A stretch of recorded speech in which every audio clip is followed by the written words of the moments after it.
Welcome in to Slaughterhouse Sports, and today we are going to go over the Atlanta Falcons. We are going to talk about Arthur Smith.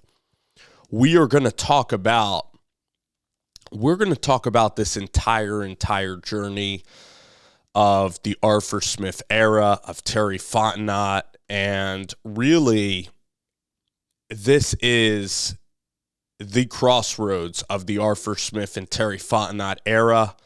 In year 3, they're now a 4-5 team, and they go to the desert to play the 1-7 Cardinals here on today is November 9th. I believe the game will be November 12th of 2023. So I'm going to tell you just honestly, we're going to kind of do a whole, brief history on Arthur Smith and, what transpired really. So Arthur Smith, he came in 2021. He was hired Dean Pease as the defensive coordinator. The team had Matt Ryan.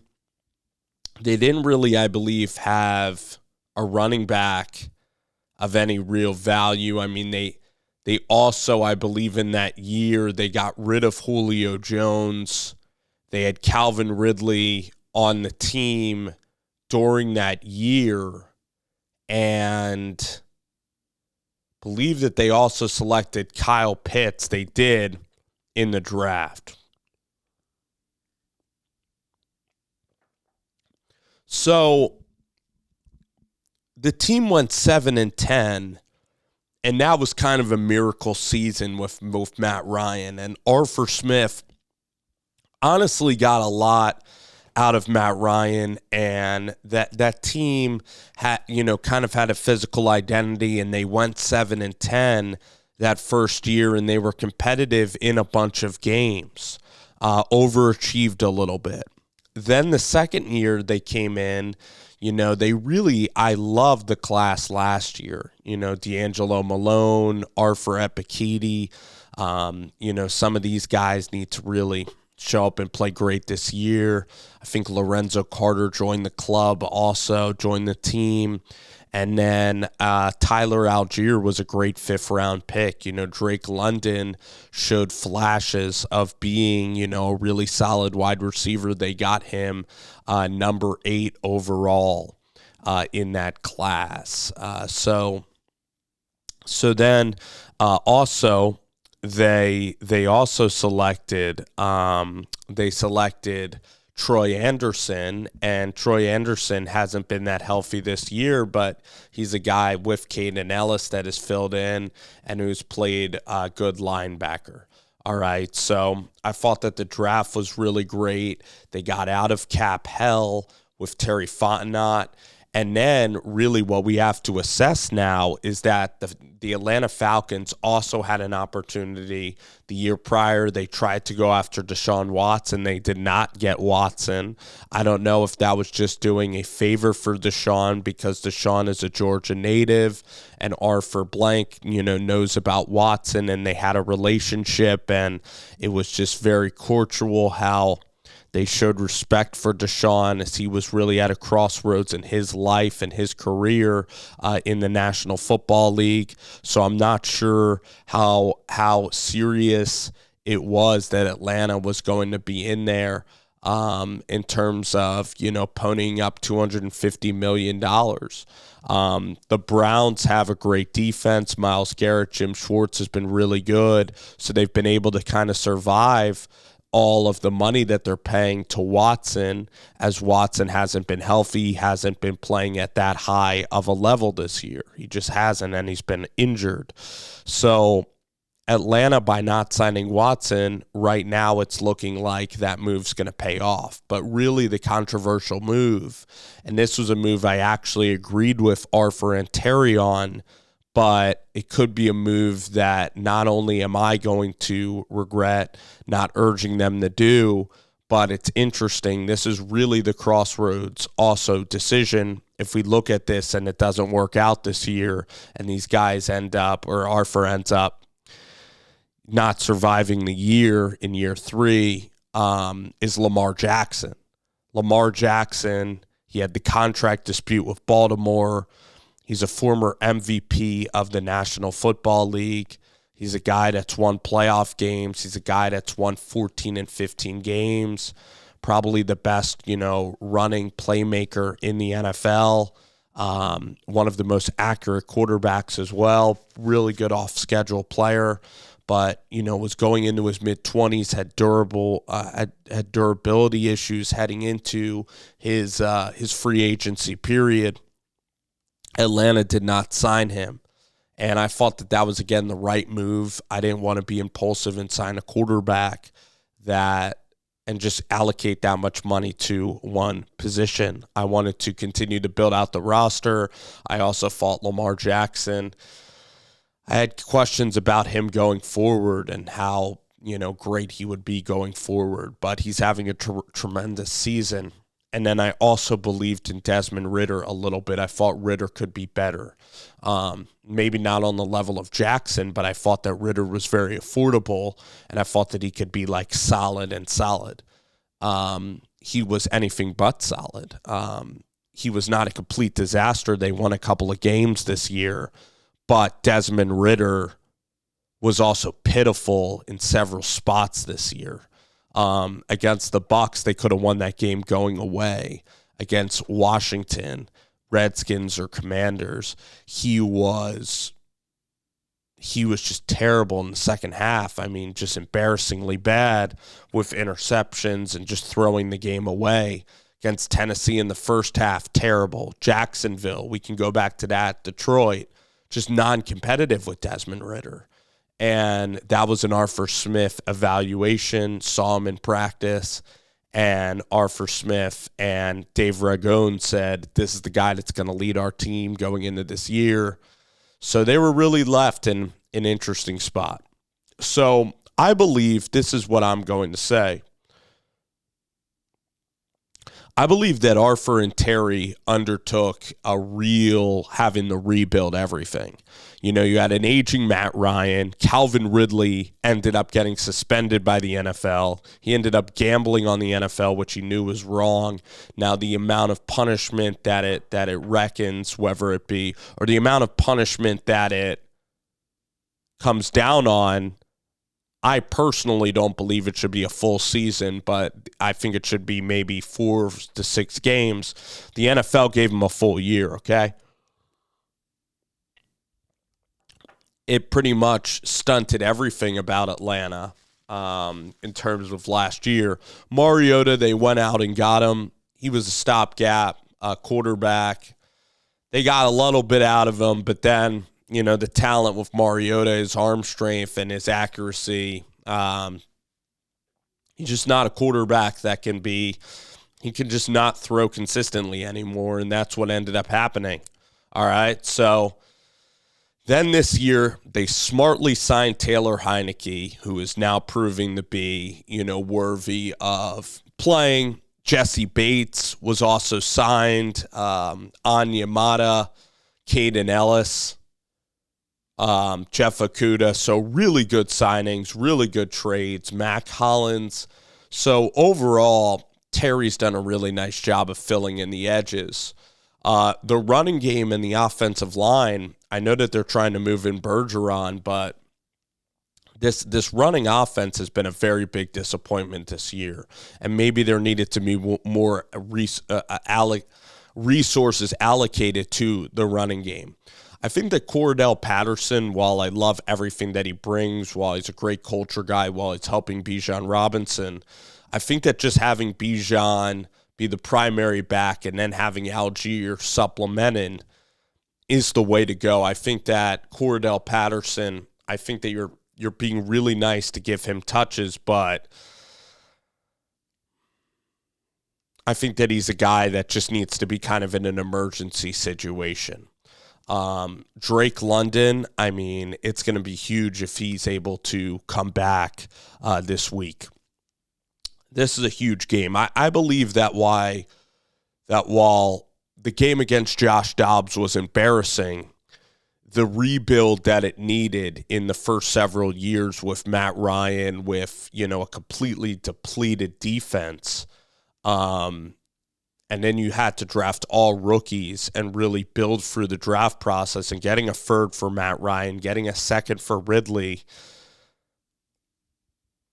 I just think that that's the right way to go about it. And I think that this was the first year that you can really be competitive. And then you look at this division, and I know that next year it's going to get substantially harder with the schedule, but you still got Carolina, you got Tampa Bay, and you got New Orleans. They're all not in a good spot. So if you can survive the year and win the division, I think that you've built the most steady and rock-solid foundation. I think that you've built the rocks. You've built, your pieces, like you have Anderson and Ellis, and you're able to, I know Grady Jarrett going down is absolutely devastating. You added Calais Campbell to the middle. You try to add Street.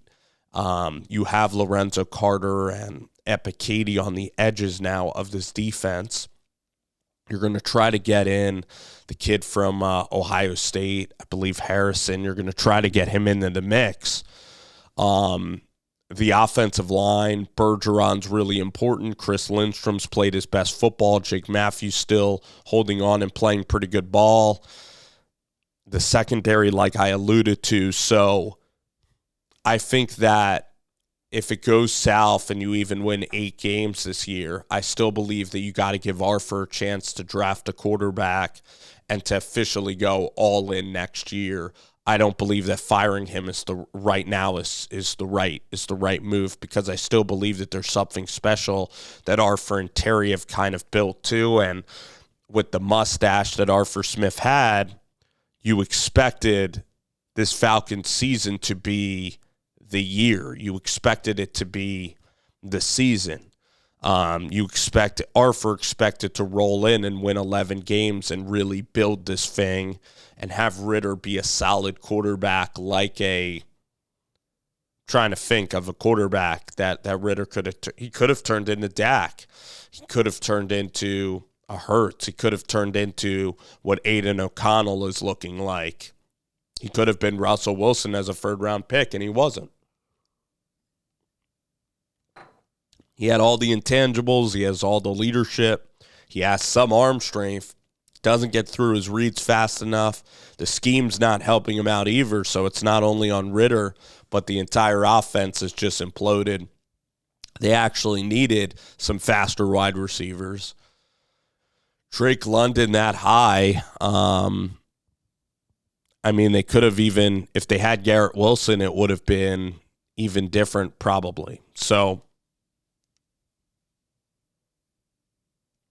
you went for real high character guys. And do you lack the explosiveness? Do you lack the talent? Also, Jalen Carter would have helped out this defense, especially with Jarrett getting injured. But then would Algier have been your primary guy? So really, you have Bijan Robinson. He's off to a slower start. He's had fumbling problems. He had the game he missed in Tampa recently. Teams are zeroing in on him. You need a real bona fide wide receiver one, like an A.J. Brown, because Drake London's like a Devontae Smith. He's a good wide receiver too, but you need like a Malik Neighbors, I believe. You need a Jamar Chase. You need a true bona fide star wide receiver. And then obviously you need a quarterback that can distribute the ball. So if you have like Bo Nix and Malik Neighbors, if you're able to get those two in the draft, and Arthur Smith's able to thread this needle, make the playoffs, then this thing can end up working. So this game in Arizona, losing to Josh Dobbs when he had no time to prepare, I would have rather played Jaren Hall, obviously. I don't believe that Jaren Hall has the ability of Josh Dobbs. So that was terrible luck. Playing Will Levis and having no tape on him was terrible too. Imagine if you got Malik Willis or Tannehill, you would have won that game. So, but come on, it's Tennessee. It's the Vikings without Justin Jefferson. You were up by 4, and your defense allowed 30 points to Dobbs and allowed him to go 80 yards in a 2-minute drill. You needed your defense to hold strong, just like they were able to get to Bryce Young and Jordan Love and Baker Mayfield. They needed to get to Josh Dobbs. They were 3 out of 4. So, again, like I illustrated, the reason for keeping Arthur is because of the journey that it took, because of all the rebuilding that it has, and he hasn't lost this culture. If they lose by 20 to Arizona, they are 4-6. I still wouldn't fire him. I'm waiting till the end of the year.